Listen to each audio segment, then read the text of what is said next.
Et donc, j'ai commencé sur le forex, euro-dollar, euro-yen, voilà. Voilà comment je suis arrivé dans le trading tout à fait par hasard. Tu vois. Je pense que c'est une succession de succès et d'échecs, mais tu vois, gagnants, hein, entre guillemets. Mmh. Donc, non, moi, je crois que je suis comme ça de base, hein. Donc, j'avais une pause au milieu de la journée, d'accord? Et je suis rentré du travail à la pause. Et là, j'ai vu une perte monstrueuse. Alors, en fin de séance à 22 heures, je note l'exposition de chaque instrument Mmh. dans un Excel. D'accord.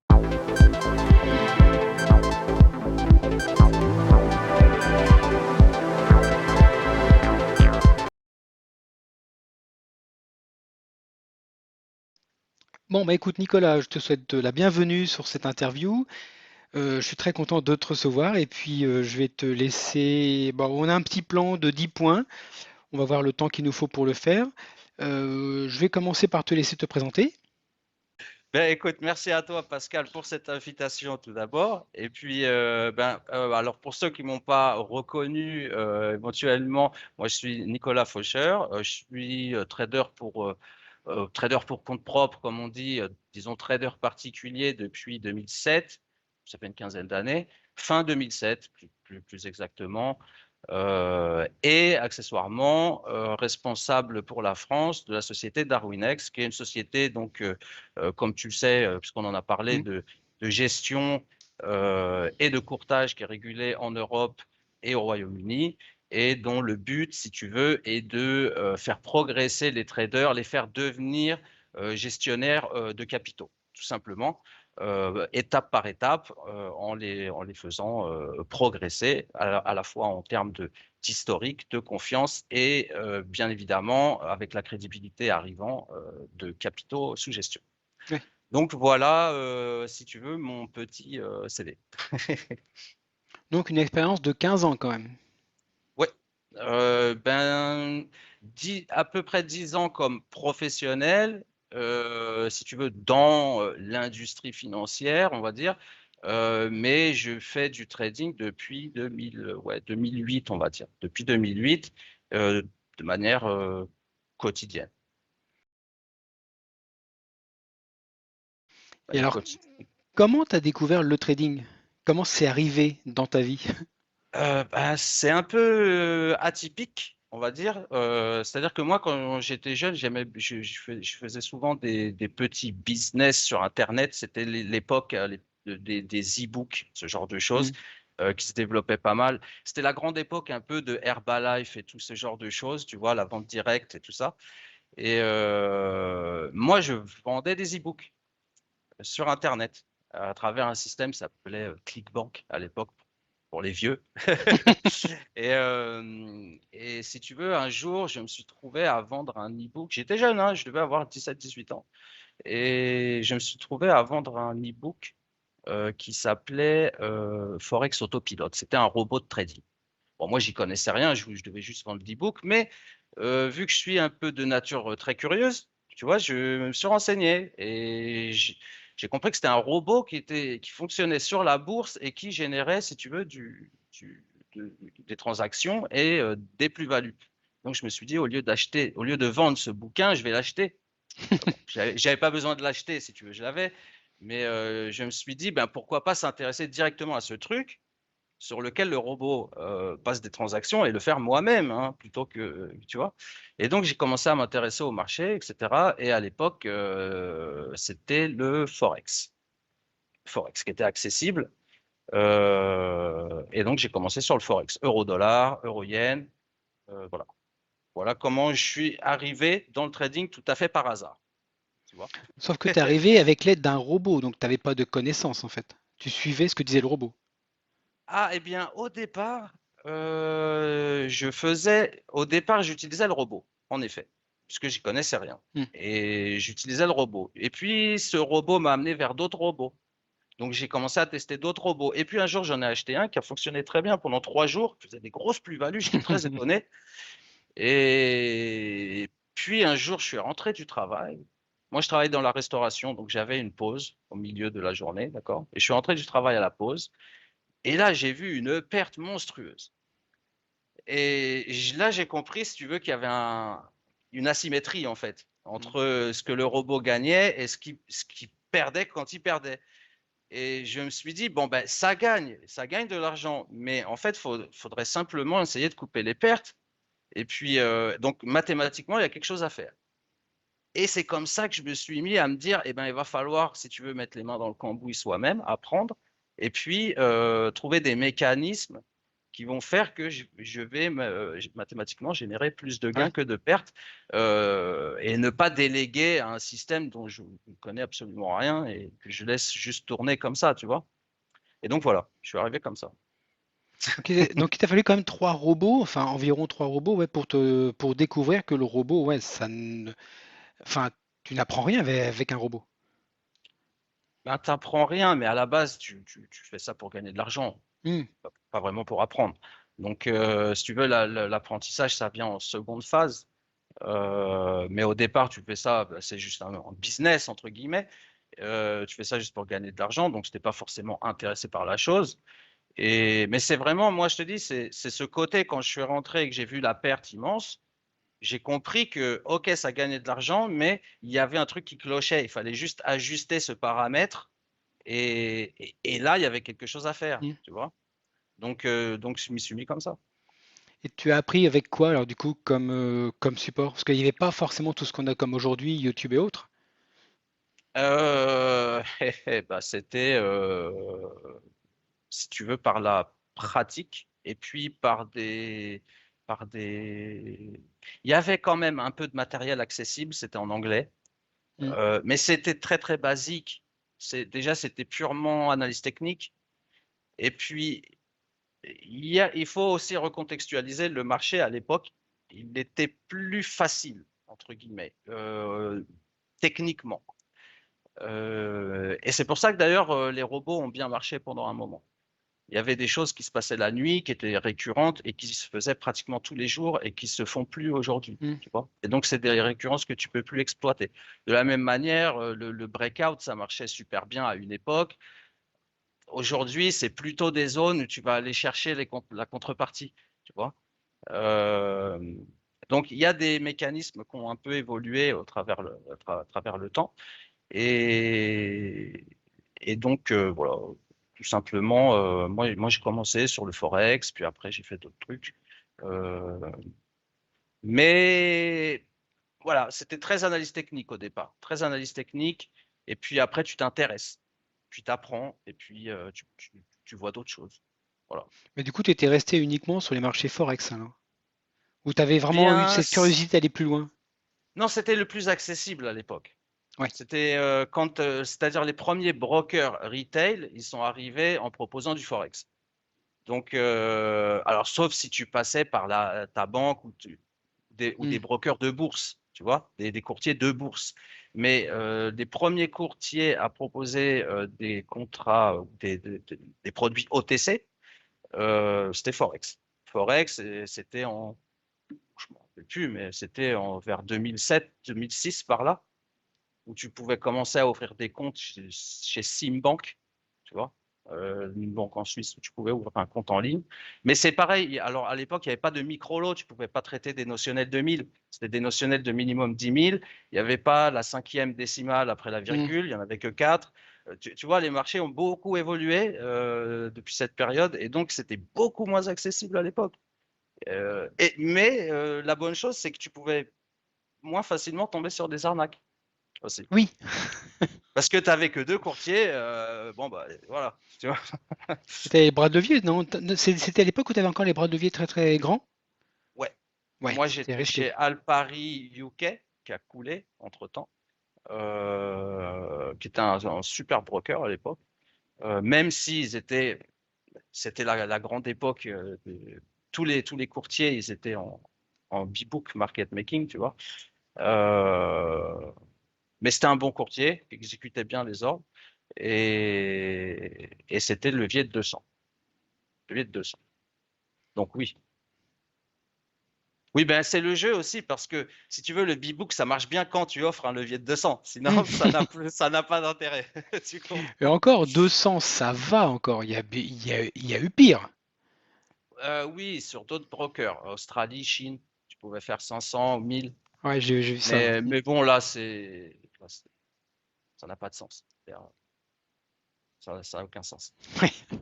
Parce que Bah, 1000 disons de que tu gagnes levier, vite. si tu...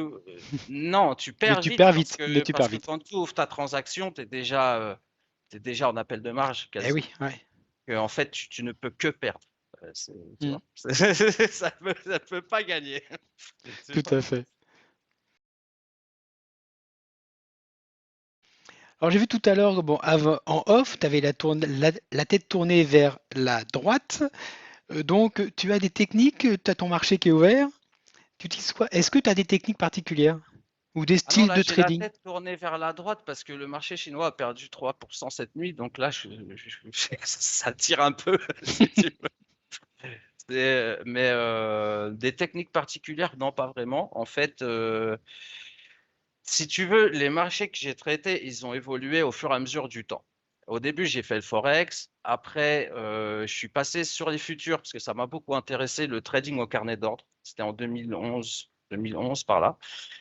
Donc, et là, c'était l'époque où on a lancé comment on dit en français là.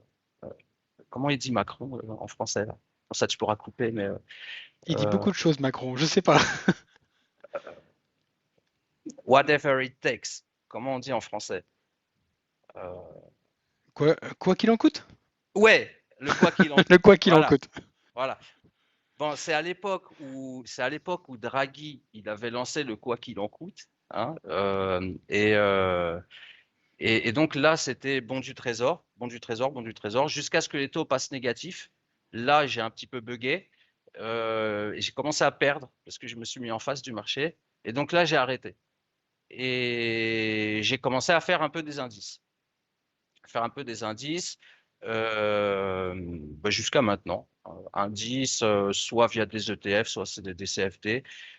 Et donc maintenant, j'ai pas de marché de prédilection ou ce genre de choses parce que j'ai, au fur et à mesure du temps, élargi, tu vois, les marchés sur lesquels je travaillais, qui fait que j'ai une bonne vision d'ensemble.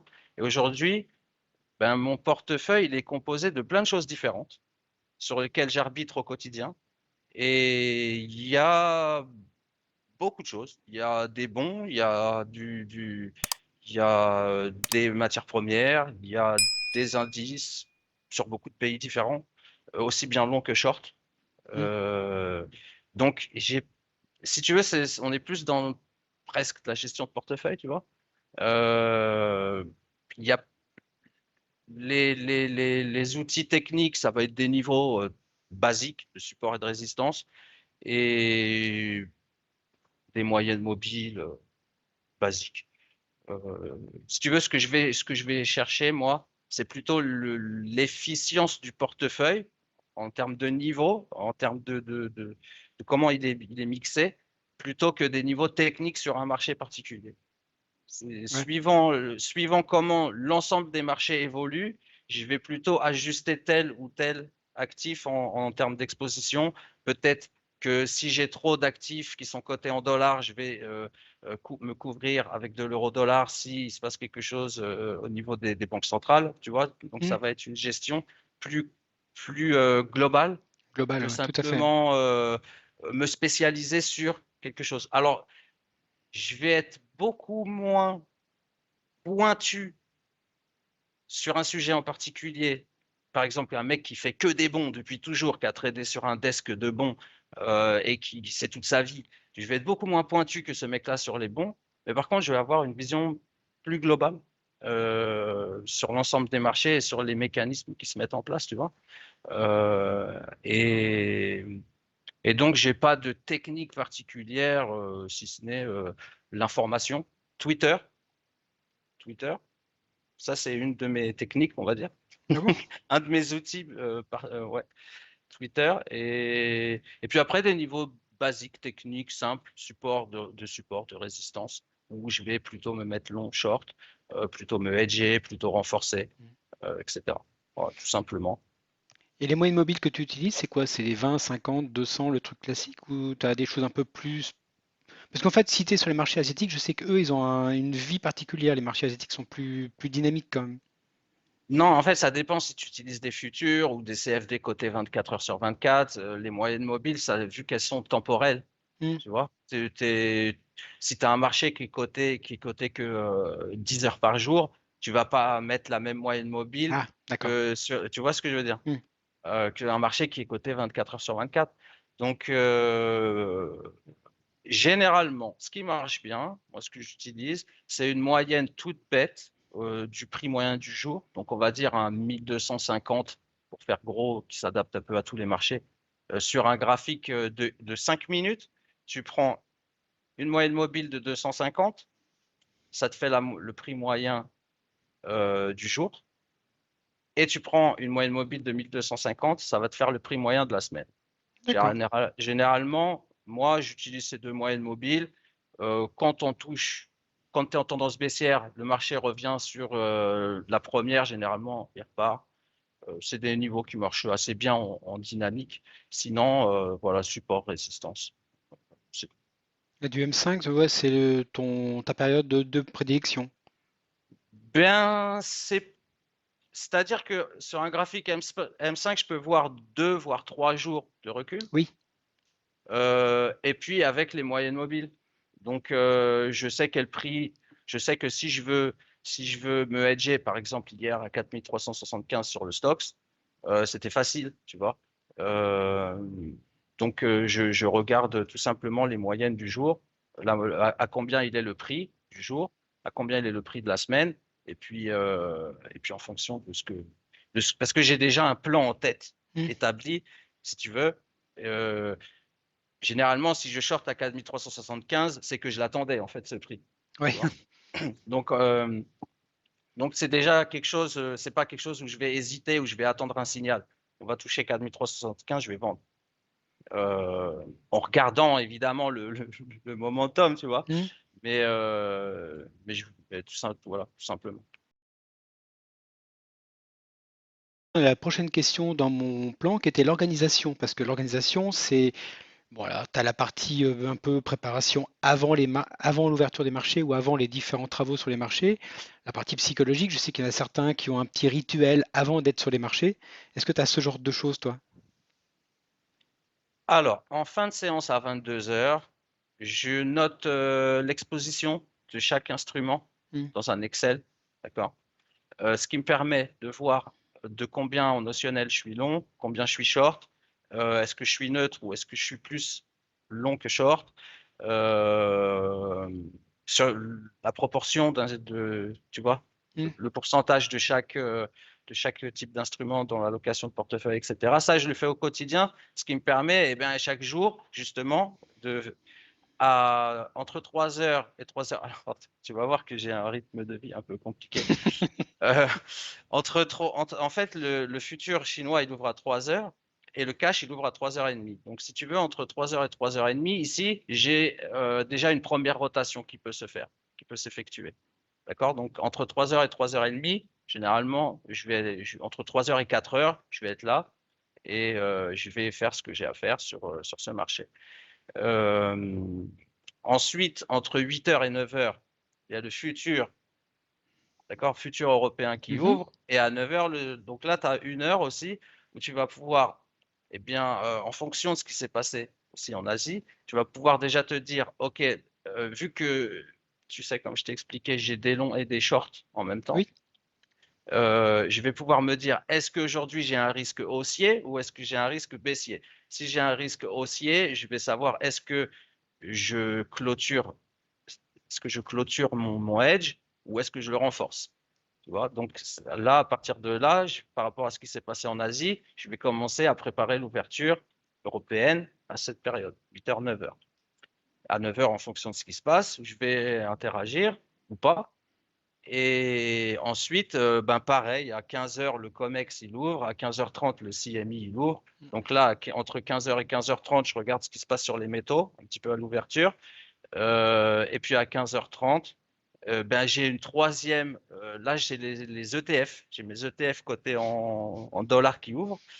Et suivant ce qui s'est passé en Asie et ce que j'ai pu faire pour améliorer ou optimiser la situation pendant le marché européen, là, je vais réajuster mon exposition sur le portefeuille ETF. Tu vois? Donc, j'ai ces 3 heures, 3h30, 8h, 9h et 15h, 15h30. Et après, en fin de journée, 22h, 23h ou le lendemain, si j'ai un peu la flemme, je rentre toutes les données dans l'Excel. Voilà un petit peu le programme. Ouais, pas mal. Est-ce que ça veut dire qu'il faut être dans la restauration pour supporter ce genre de rythme d'origine? Ah ben non, moi, non, moi je crois que je suis comme ça de base, hein. Donc ça c'est pas. Non, non, non. Bah, écoute, ça c'est. Après, ça dépend de ton envie. Je veux dire, rien ne m'oblige à me lever à 3 heures du matin. Mais moi, j'aime bien travailler la nuit. C'est calme, il n'y a pas de Hmm. bruit. Je trouve que c'est une période très propice, tu vois, à la réflexion Moi, j'aime bien travailler la nuit. Et je travaille beaucoup entre 3 heures et 10 heures du matin. Tu vois. C'est là où je suis le plus productif. Donc Bon, voilà. après, tu as des rythmes biologiques. Je sais qu'il y en a certains, c'est le soir, la nuit, le jour. Effectivement, toi, c'est le matin, quoi. Enfin, Ah très, ouais, très ouais, tôt le matin, ouais. ouais, ouais, ouais. Ouais. Donc voilà. Voilà le programme. Un petit peu. Ouais, bah, je te suivrai pas, hein, parce que c'est un peu fatigant quand même comme rythme. Oui, ben après, c'est une habitude aussi.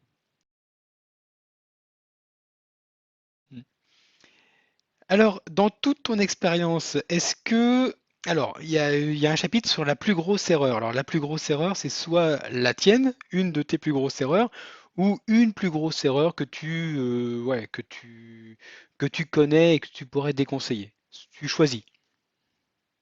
Eh bien, la plus grosse erreur, c'est pas la plus grosse erreur. En fait, c'est une récurrence de toujours la même erreur, qui fait qu'au final, ça devient une grosse erreur sur le long terme. C'est des fois. Alors, au début, tu le fais parce que tu es bloqué psychologiquement, tu es nouveau sur le marché, tu as un Hmm. peu peur de cliquer, etc. Alors, au début, tu laisses courir tes pertes. Je parle de laisser courir ses pertes, pardon. Alors, souvent, tu le fais par une expérience au début, et tu sais que malheureusement, ça m'arrive encore. Mais aujourd'hui, c'est par flemme. C'était comme diraient mes enfants, c'est-à-dire que des fois, tu as un support et le marché, bon, tu te dis, bon, le marché, même s'il descend 1 ou 2% plus bas, en fait, c'est pas bien grave. Mais pourtant, tu sais très bien que si on casse ce support, en fait, tu peux sortir et revenir plus tard. Mais des fois, il casse et tu te dis, oh, comme je te dis, comme diraient mes enfants, des fois, tu vois le support et tu te dis, oh, flemme, tu vois. Parce que bon, c'est pas. Mais à force, en fait, de manière répétitive, et des fois, le marché s'en font plus que prévu et plus vite que prévu. Et malheureusement, même si tu fais une année gagnante, eh ben, ça t'aura plombé ta perf. Et parfois, c'est dommage. Parfois, c'est dommage. Alors, des fois, ça se fait dans un mécanisme où, tu sais, quand tu as des jambes baissières, parfois, tu es obligé de perdre sur ta jambe baissière pour protéger ton portefeuille, mais ça, c'est prévu. Mais des fois, voilà, tu laisses filer et tu te dis, oh, euh, et puis en fait, bon, ça m'arrive encore, tu vois. Et donc, c'est une récurrence. C'est pas vraiment la plus grosse erreur, mais ça, c'est l'erreur que, même encore aujourd'hui, ça m'arrive, tu vois. Et t'as pas de protection avec des stop-loss? Non, non, je mets jamais de stop loss. Jamais? Non, parce que mes positions, elles sont toujours protégées par quelque chose. Ah. Quand j'achète beaucoup d'or, j'achète un peu, en fait, quand tu shortes quelque chose, tu es payé en face. Quand tu shortes un indice, si tu shortes un indice européen, tu es payé en euros. Tu récupères des euros. Hmm. Si tu shortes un indice, tu récupères des dollars. Mais si tu ne veux pas de ces dollars, il va falloir que tu les échanges contre une autre devise. Tu vois? Donc, tout ça, ça crée des mécanismes, tu vois, de cause à effet dans Hmm. le portefeuille, tu vois. Et donc, j'ai pas besoin de stop loss parce que si quelque chose arrive, alors bah, évidemment, s'il y a quelque chose qui se passe qui va à l'encontre de mon scénario, là, par contre, je coupe manuellement, tout simplement. Mm. Tu vois. Et puis j'attends pour me replacer. Mais j'ai pas besoin de stop loss parce que en théorie, le portefeuille il est fait. Je suis tous les jours là pour l'arbitrer. Donc le portefeuille il est là pour être vivant, d'accord? Et simplement je mitige à l'intérieur la proportion d'actifs de sorte que si j'ai un risque trop important et que je vois que les métaux ils dérouillent, je vais acheter du dollar index ou tu vois, je vais Mm. trouver un hedge quelque part en fait. Je vais essayer de trouver un hedge quelque part. Et si je gagne sur mon dollar index, je sais pas moi, 200 balles, et que je perds 300 balles sur l'or, bon, ben voilà, c'est pas, tu vois, je comprends que c'est pas bien grave. Et même au final, une fois que ça a fini de descendre, je peux récupérer les 200 que j'ai gagné sur le dollar index et les réinvestir en risque Oui, tu moins cher recouvres. Ouais. sur le gold, Mm. tu vois. Donc du coup, maintenant, pour le même prix, j'ai une position qui fait 2 fois la taille du lot, tu vois. Et donc, non seulement j'ai pas perdu d'argent, mais en plus, mon exposition, elle est 2 fois supérieure maintenant. Ouais, d'accord. Donc tu comprends, c'est comme ça que je fais. Et pas de stop loss. Voilà. Ah ouais, c'est une vision base. Quand tu as plusieurs marchés qui s'auto-protègent les uns les autres, oui, effectivement, le stop loss, on peut s'en passer. C'est vrai que moi, je vois souvent le stop loss chez des débutants parce qu'en fait, ils n'ont pas cette vision, cette expérience de multi-marché auto-protégé ou de hedge. Et le stop loss, pour eux, est obligatoire quelque part.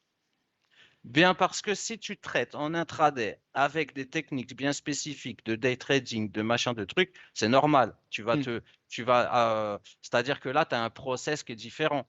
Euh, Tu vas attendre un signal, tu vas attendre un niveau, un signal, tu rentres, tu places ton stop loss en Eh oui. dessous, Hmm. et puis tu places un target, tu vois. Donc là, c'est un process totalement différent. Et là, oui, tu vas mettre des stop loss quand tu fais des choses comme ça. Moi, ça m'arrive de renforcer des positions sur des niveaux. Bah, par exemple, le 4375, là, le short sur le Stoxx d'hier, j'ai mis un stop loss au-dessus de 4400 et quelques, tu vois.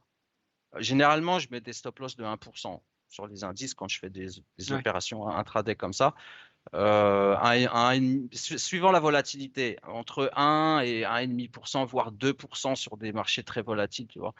Mais là, tu mets un stop parce que, en fait, tu veux que cet ordre il soit valide seulement aujourd'hui. C'est-à-dire que seulement aujourd'hui, dans la condition que, c'est-à-dire que tu penses que le marché aujourd'hui, il va taper 4375 et il va redescendre. Hmm. Si il continue, eh ben, tu veux plus être dedans, tu vois, parce que tu sais que demain, on va Oui, il être va aller haussier. beaucoup plus haut. Oui. Hmm. Donc en fait, ça, c'est une position que tu vas renforcer uniquement en intraday parce qu'il y a un risque baissier et que donc tu as besoin d'accumuler de l'exposition short pour protéger tous tes longs que tu as de l'autre côté, Hmm. tu vois. Mais si jamais le marché explose à la hausse, mais toi, tu es content parce que tu as des longs aussi, tu vois. Donc surtout, ce que tu veux pas, c'est rester coincé avec des shorts. Donc à ce moment-là, oui, là, tu mets un stop parce que tu te dis, OK, je suis couvert à 50%, je me couvre à 100%, mais si le marché part à la hausse, je veux surtout pas garder mon hedge parce que ça va m'empêcher de gagner de l'argent sur mes longs, tu vois. Bien sûr. Donc, Hmm. c'est pour ça que je te dis au début de séance, par rapport à ce qui s'est passé sur les autres marchés, j'essaye de quantifier est-ce que le risque il est à la hausse ou à la baisse. Et, et donc voilà, voilà. D'accord, très très bien. Non, c'est très très clair, impeccable. Alors donc maintenant que tu nous as raconté la plus grosse erreur à éviter, est-ce que tu as eu, oui, bah là c'est pour toi, est-ce que tu as eu le plus grand succès? Qu'est-ce que tu as réussi de mieux dans le trading depuis que tu as commencé? Qui te fait vraiment, qui te rend fier encore aujourd'hui d'en parler? Est-ce que tu as quelque Eh chose comme ça? ben, ouais, certainement le fait que je sois encore là 15 ans après, déjà. Oui, ça c'est très très bien. Oui. Je pense que je pense que c'est une succession de succès et d'échecs, mais tu vois, gagnants, hein, entre guillemets. Mm. Donc non, moi, je pense que j'ai pas de plus gros succès. J'ai travaillé sur des marchés différents à chaque fois. Euh, et même si c'est des fois pas beaucoup, mais j'ai toujours réussi à gagner de l'argent. Même si des fois pas beaucoup, tu Hmm. vois. C'est-à-dire, j'ai pas eu de gros succès, tu vois. C'est vraiment une progression qui a été linéaire et à travers le temps. Et j'ai eu du bol, par contre, plusieurs fois. Si on peut appeler ça du bol, c'est que quand les marchés ils ont commencé à baisser dans la crise de 2008, ça baissait tous les jours. Moi, j'étais complètement inexpérimenté. Je voyais que ça baissait, bah, je faisais que de vendre, tu vois. Oui. Bon. Bah, ça a marché. Donc, bah, bien. Ça m'a permis d'avoir un peu de capital pour passer sur les futurs. De là, j'ai un peu galéré pendant un an. Et puis après, il y a eu, comme je te disais, le Whatever It Takes de Draghi. Et moi, j'ai connu même Trichet, tu vois, à l'époque. Tu vois, donc ça date un peu. Et, et, euh, et, euh, et là, ben, j'étais déjà passé sur les carnets et j'avais accès aux bons, en fait, puisque j'avais l'Eurex. Et moi, je travaillais sur les bons allemands, pas du tout américains. Et, euh, et je me suis mis là-dessus. Et là, pareil, ça faisait que monter, tu vois. Donc, en fait, j'ai eu quand même un peu de bol de détecter à chaque fois je sais pas, c'est une coïncidence ou je sais pas, mais j'ai eu les bonnes informations au bon moment que à chaque fois, en fait, ils m'ont permis de progresser. Même si j'ai pas gagné des milliards, mais j'ai acquis énormément de connaissances sur beaucoup de choses. Et j'ai toujours gagné de l'argent, en fait, même si c'est pas des milliards. Hmm. Euh, euh, de façon linéaire, tu vois. Ça n'a pas été. Bon, après, il y a eu 2020. 2020, c'était une grosse année. Bon, on va dire que c'était peut-être Avec le la Covid, ouais. meilleure. Ouais, 2020, les marchés, ils ont chuté de manière simultanée. Alors, il y avait les métaux et les actions. Et là, j'ai tout acheté.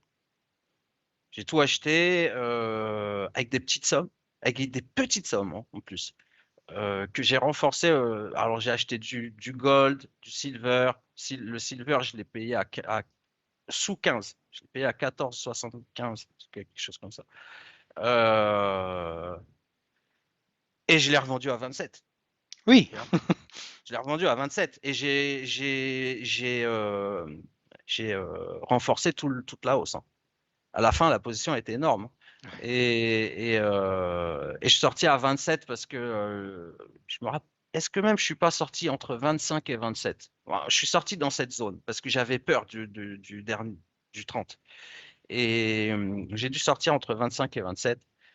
Et de manière simultanée, la Chine et l'Inde qui sont partis, mais ils ont fait 100% le Il y marché. avait un décalage, il y avait un décalage mondial avec ce Covid là, qui est tourné un peu autour de la planète régulièrement.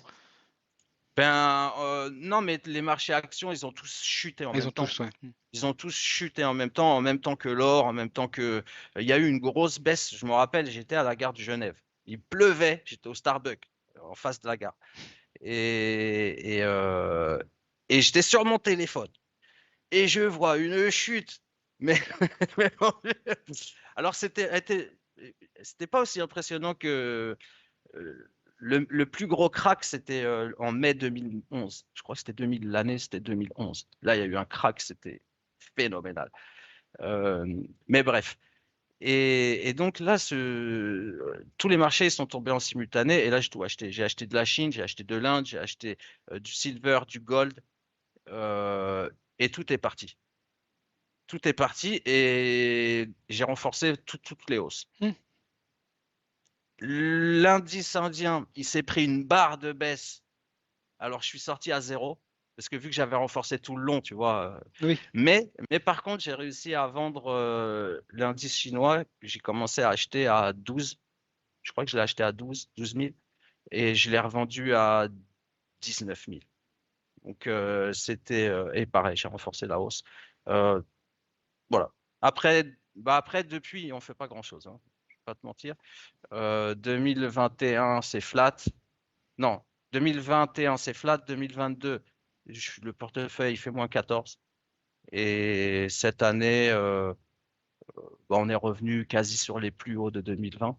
Hmm. Donc, on gagne. Mais je dis on parce que aujourd'hui, ces petites sommes que j'avais investies sur ces actions, ben, c'est devenu un portefeuille familial du coup, tu vois.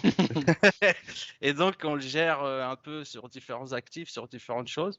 Et, euh, et bon, voilà, on fait pas grand-chose, mais j'espère un retour de la Chine cette année. Moi, je suis en spread, si tu veux. Là, pour l'instant, je suis short sur l'Europe. Je me protège avec de l'Europe. Et puis,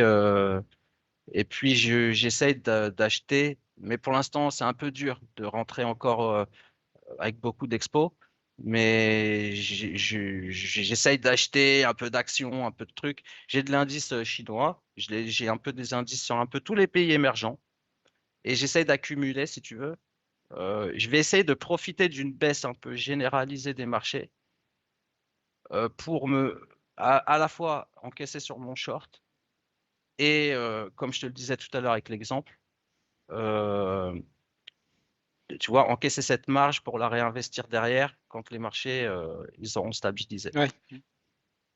Euh, Puisque de toute façon, le marché chinois il traite à moins 30, les indices européens ils sont au plus haut, donc le spread il n'est pas très risqué. Euh, Voilà. Donc je pense qu'en se mettant, même en se mettant au même notionnel short long, avec un spread comme ça, je suis sûr que sur 2023, ouais, j'irai peut-être pas plus loin, peut-être ouais, sur un an à partir de maintenant, je pense qu'il y a moyen de faire de la performance, même en étant euh, neutre en directionnel, juste en jouant ce spread. Mais peut-être que je me trompe, on verra. Mais Après, il y a la difficulté du conflit avec l'Ukraine, la Russie et la Chine qui sont contre l'Europe. Enfin, il y a une espèce de combat aussi politique ou géopolitique entre les US et la partie Chine. C'est pas forcément, ça arrange pas trop les marchés quand même. bon, non, comment dirais-je, ça ne m'intéresse pas en termes de gestion. Sur, ça ne me dérange pas, tu vois. C'est pas Ouais. une information non, non, parce que et ça c'est mon point de vue. Peut-être que je me trompe, mais il y a des changements qui s'opèrent depuis une dizaine d'années. On a remarqué, je pense. Et aujourd'hui, les forces s'inversent. Je dirais pas qu'elles s'inversent totalement, mais il va falloir que, là c'est des propos qui n'engagent que moi, il va falloir que l'Europe et les États-Unis, en fait, ils utilisent la, la croissance des pays à l'Est pour justement éviter une crise qui serait trop difficile. Mais je pense que ça fait partie de l'harmonisation, de la globalisation du monde. Elle ne peut pas se faire comme ça en claquant des doigts Hmm. et tout va bien. Tu vois, parce que chacun a des intérêts divergents. Et au début, avant de s'harmoniser, bah, il y a des frictions. C'est normal. Et donc, là, on est dans cette période. Tu vois. Donc, je ne prends pas ça comme une information capitale parce que pour moi, elle est transitoire, cette situation.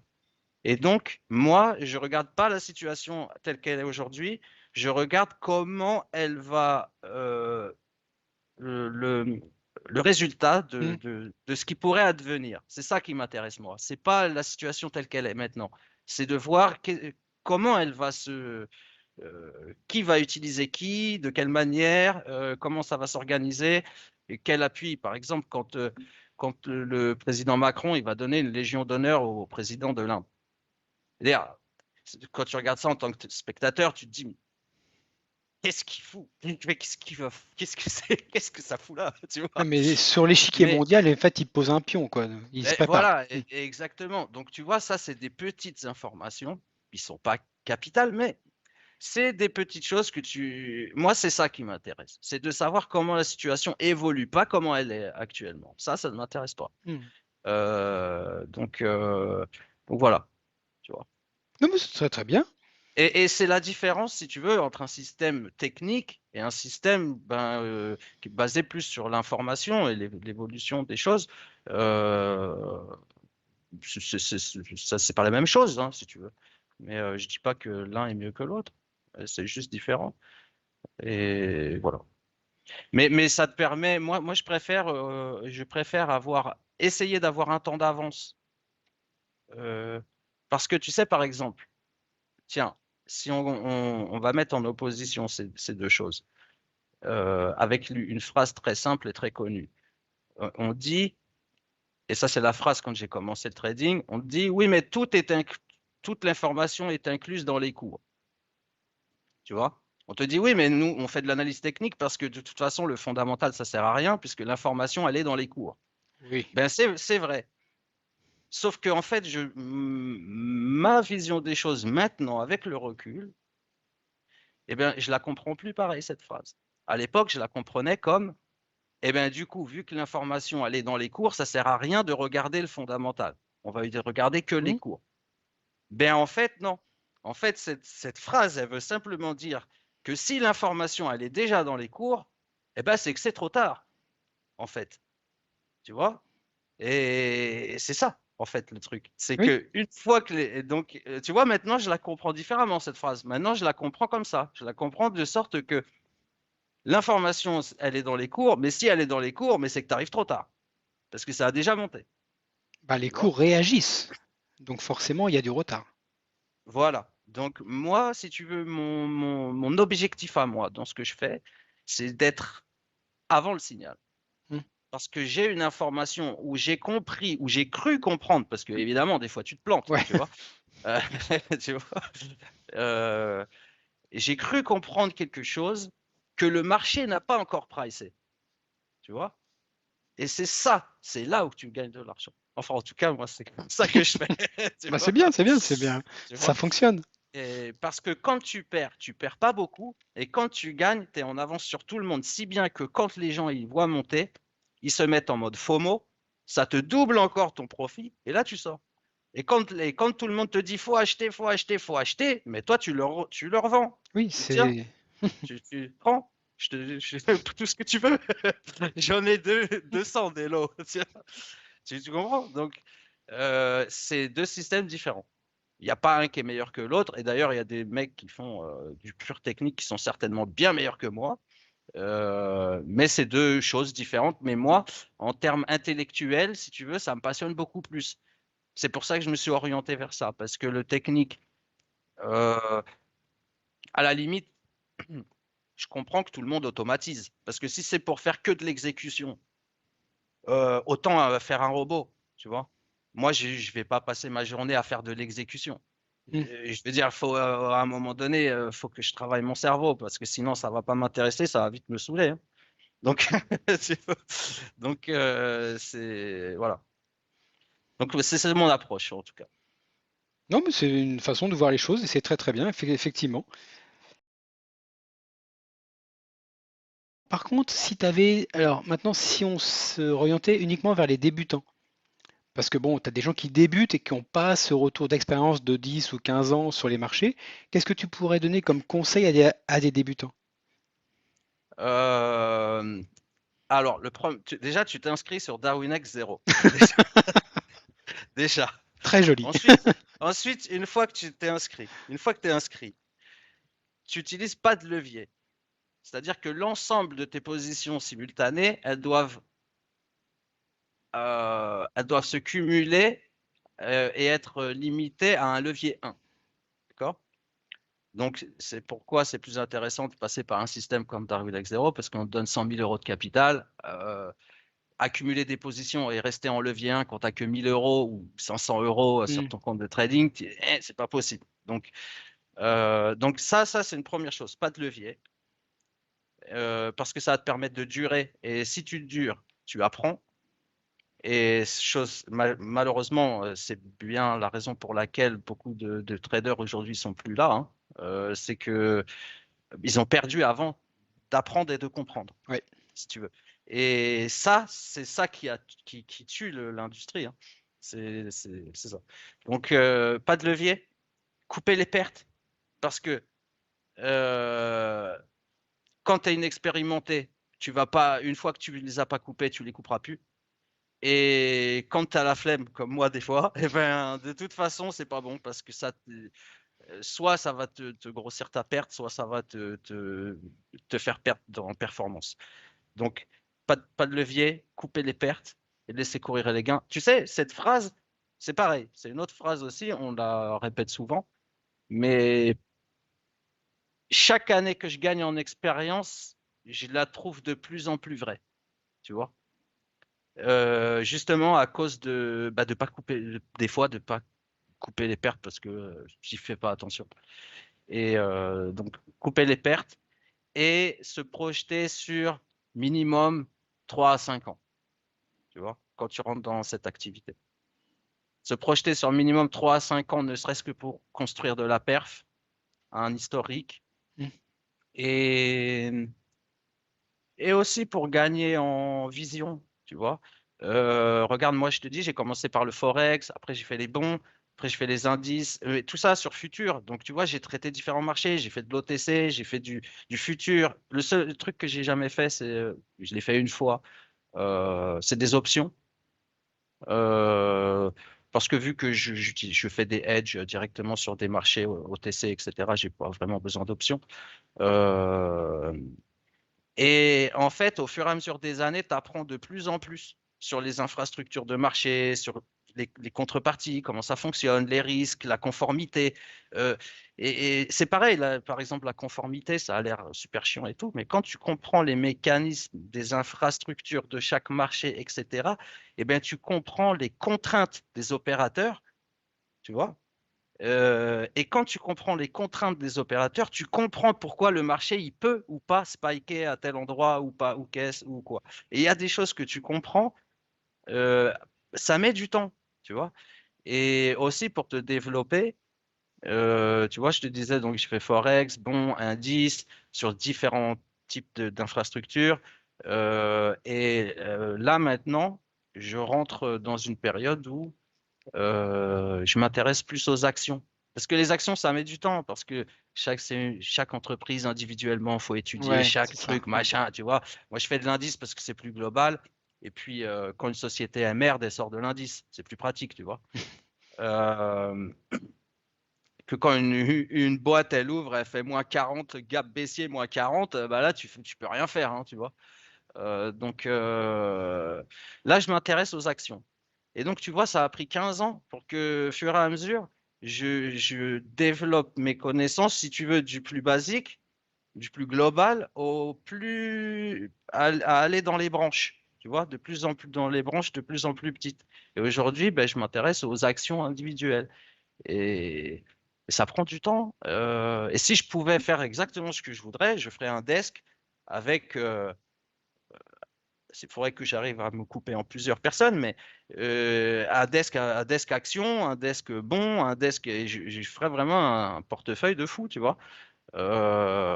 Mais évidemment, tu es limité en ressources hein, quand tu es une personne humaine, tu Oui. vois. Donc, donc, tu fais ce que tu peux, et donc je suis obligé de rester un peu en surface. Je peux pas non plus creuser trop les sujets parce que ben, aussi j'ai un travail. Donc, voilà. Mais ça prend du temps et donc vraiment se projeter sur le long terme. Et se projeter sur le long terme, tu peux le faire que si tu coupes les pertes et que si tu utilises un levier 1 maximum. Tu vois? Donc si tu veux, ces trois points-là, ils sont liés. Le levier de 1 maximum, couper les pertes et te projeter sur le long terme. C'est ces trois choses-là, je pense, qui vont te faire progresser assez pour pas forcément devenir milliardaire, mais pouvoir gérer ton épargne euh, comme un professionnel, tu vois. Et ce que tu disais aussi, c'était donc se former, enfin être curieux et se former au fur et à mesure. Parce que d'après ce que tu disais, Ben c'était ça, oui, quoi. C'était vraiment rentrer dans l'information régulièrement, quoi. être curieux, je pense que si t'es pas curieux, tu peux pas être trader. Ça, c'est mon avis, Hmm. hein. Et alors, je j'aurais pas dit ça il y a 5 ans. Mais aujourd'hui, je pense qu'un bon trader, c'est un bon enquêteur. Oui, Tu vois? je confirme. Aujourd'hui, si je te donnais ma définition. Alors évidemment, il y a aussi l'aspect exécution. Un bon trader, c'est aussi quelqu'un qui va arriver à exécuter son plan dans le bon timing, au meilleur prix, tu vois. Hmm. Il y a aussi la partie exécution. Mais avant la partie exécution, je pense qu'un bon trader, c'est avant tout un bon enquêteur. Et après, oui, il faut aussi qu'il soit bon en termes d'exécution. Et c'est pour ça que c'est compliqué d'être trader particulier. Parce qu'il faut tout faire et être bon dans tous les domaines, Ouais. tu vois. Même si tu restes, tu peux pas creuser au fond des problèmes, de tous les problèmes. Tu vois, moi, je traite beaucoup la Chine. Je suis pas un expert de la Chine, tu vois. Je, tu vois, je pourrais pas parler avec des experts de la Chine. Par contre, je maîtrise certains mécanismes Hmm. inhérents à ces marchés-là. Euh, donc voilà, ces 3 points. Levier max 1, coupe les pertes et te projeter sur le long terme pour évoluer, comprendre et faire des choses intéressantes. Tu vois, voilà. Oui.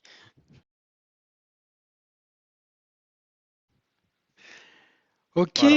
Eh ben écoute, avant que tu sois trop fatigué, quoique non, tu dors jamais, donc c'est bon, il n'y a pas de problème.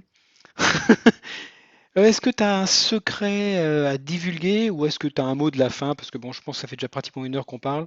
Oui. Eh bien, alors de secret, pas vraiment. Le café, peut-être. Ça, tu m'étonnes. Le café. Sinon, à part ça, si, comme je te le disais, les moyennes mobiles que je t'ai données tout à l'heure, elles marchent bien. En intraday, c'est un bon repère. Et puis voilà, c'est tout. Et, euh, et voilà. Non, non, j'ai pas de secret particulier, hein. Faire un peu de sport, tu fais un peu de sport chaque jour, 30 minutes, 1 heure, tu vois, pour oxygéner la tête, ça suffit. En tout cas, moi, ça me suffit. Et puis voilà. Ouais, c'est vachement utile de sortir justement, de démarcher régulièrement quand même pour s'aérer la tronche, ouais, sinon ça va pas. Oui, oui, oui. Ouais, de manière générale, de toute façon, hein, pas que seulement pour le trading, hein, tu vois, de manière générale. Mais non, non, j'ai pas de secret particulier. Moi, c'est café, café, et puis café, quoi. Pas trop quand même, parce que c'est pas très bon pour la santé quand même. Ah bah, pour l'instant, ça tient. Hein. Donc, on fait comme ça. Bah Et du coup, puis, moi je le te mot de remercie. la fin, Oui? ben, écoute, le mot de la fin.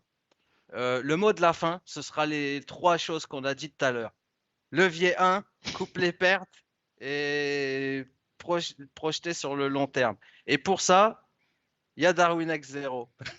Alors justement, de toute façon, tu me donneras tous les liens qu'il faut pour ben, soit se connecter ou aller s'informer sur ce que tu fais, donc Darwin X 0, enfin Darwin X en sens général, enfin oui, en global.